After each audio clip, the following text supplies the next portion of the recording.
Rekaman kerja tempur dari pasukan pengintai dan artileri Rusia yang terkoordinasi dengan baik ke arah Zaporozhye ramai beredar di media sosial Telegram pada Sabtu 25 Februari 2023. Dengan bantuan quadrocopter, pengangkutan angkatan bersenjata Ukraina terdeteksi oleh militer Rusia.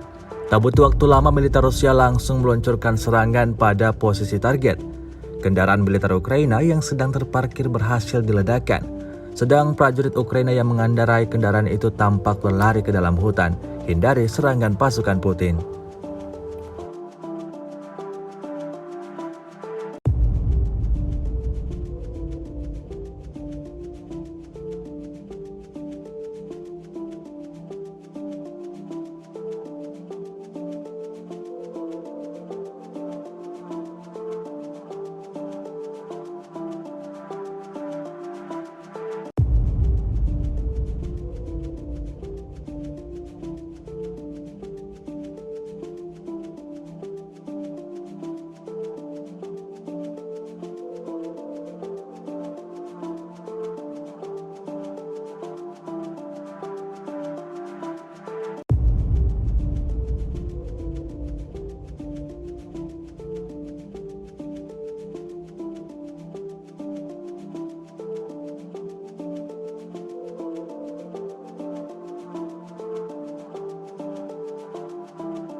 Rusia melaporkan 387 pesawat Ukraina, 210 helikopter, 3.228 kendaraan udara tak berawak, 405 sistem rudal anti pesawat dieliminir sejak awal operasi khusus.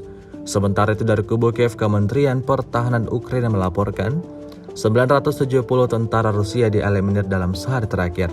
Total 146.820 prajurit Federasi Rusia meninggal sejak awal konflik hingga hari ke-366.